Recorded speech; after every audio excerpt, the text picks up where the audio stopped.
Hey guys, today I just want to share with you some quick tips on how to be powerful in your communication when you're talking to people, selling your products, your services, or going out there just trying to influence people to your way of thinking so that you become more powerful, not only in your sales ability, but in your ability to influence other people around you to really live the life that you want. Because influence, there's 4 levels of influence you might know of. First is influencing yourself.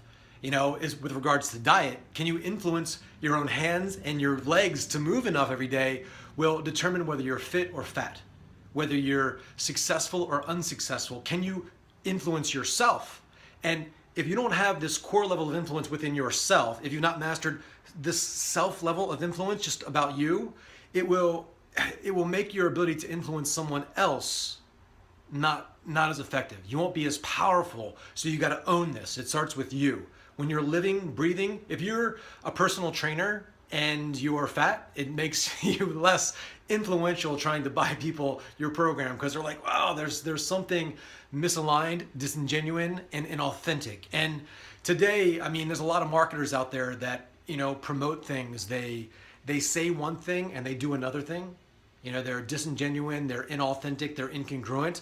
But today, 2016, our bullshit meters or BS meters are so sensitive because we've all been hurt or lied to or bought the Flowbee hair product, no money down in real estate, whatever. We're very sensitive, and there's a lot of marketers out there. There's a lot of noise out there in digital media. There's a lot of noise out there in the coaching business. There's a lot of people out there trying to do whatever you do, whatever it is that you do, that are doing the same thing. So people become hypersensitive, I think. So in order to really have the power of influence with others, we have to master it with ourselves. That's level 1. Level 2 is with others, one-to-one.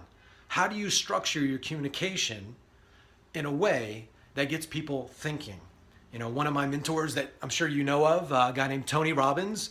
If you listen to Tony Robbins talk for about 2 minutes, you'll notice that he never talks and rambles and talks at you. He'll ask a question. He says, the other day I was asking myself this, or have you ever thought this? And that brings up the question, have you ever this? And he's asking all these questions. Why do people do this?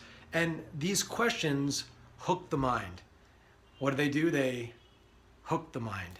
So he might even say something, or a great speaker will say something and they ask you to fill in the blank, or they'll say something in a way that makes you think about what the answer is. And so they're engaging with you in a way that is keeping you in tune and present to what they're saying, but also they're able to do this in a way where they're evoking certain feelings inside of you that are putting you in a place to bond and connect with them, but also that put you in a place where you're more open and receptive to what it is they want to communicate or sell to you or whatever. So you really need to get yourself first level of mastery, and then in the mind is what I'm bringing up here. To communicate powerfully with one other person, you have to be there with that person, be present. So even like say that I'm talking to you, and then for a second I might start what am I going to say next? And I think, what am I going to say next? Then I'm in my head, and you saw it. I wasn't engaged. So, when you're talking to one of your clients, you need to be there. And that's going to get into one of the tips that I share at the end of this. So one-to-one is level 2, one to a group is level 3, lots there. Level 4 that's the level of influence, like a Mother Teresa, a Gandhi, a Martin Luther King, somebody who influences groups, large masses of people when they're not even there anymore. Even their name has such a resonance that it still has an influential impact on you. So here's the tools that I want to bring up, and there's a lot of different tools to influence, but as far as your psychology, one will be psychological and the other will be mechanical. These 2 tips that I want to give you to be more powerful of an influencer. The number one I want to share with you is this, and it's why. You've heard this before, but 20% of how to do anything is how to, 80% is why to. So if you are speaking of these 4 levels of influence, if I am talking to you so that I can sell something or make money for me, my self-confidence, all these things about me wanting to do things just for myself, that will give me a certain amount of energy, where most people out there are just going through the motions. They have their job, they have their script, and it's disingenuine. They still have some success because they're actually taking action, so you get some power. But if you're doing something like, this is for me, this is what I stand for, this is what I'm all about, you get some energy. And then more energy. So if I want to do something for my family, more energy for humanity, for the world, it's like more energy. Life supports that which supports life. Life supports that which supports life. So when you're communicating to somebody, your why can't be about you selling your product, making commission, or even if it's about your kids. You're trying to get your kids to do something like go to piano practice or doing something. A lot of parents will try to influence their kids to do something so that they aren't embarrassed, so they can go to the PTA, or so that they can, say, hey, look at little Johnny, look at little Susie, look how great they're doing. Really, they want Susie to do good because it's really a reflection of them and their ego. Not that they don't care about their child, but it's different when your intention's a little off. And I've been guilty of it too, in selling and communicating, trying to get my mom to do stuff. It's like, it's like whatever it is, it was kind of about me, and people feel that. That's my point. And so it affects your ability to be powerful. Does this make sense? So why are you doing this? And the reasons have to be for them, not just for yourself. You should have reasons for yourself, but you should have 10 times as many reasons for that other person. And that will make you come across more powerful. So 20% how to, 80% why to. Why are you there? And when you're really in that passionate state where you're talking to someone for their reasons, it makes you more passionate, more connected out of your head, because when you're in your head, you're dead. You're lost, you're not present. But when you're really there with that person, they'll feel something that will make you more powerful.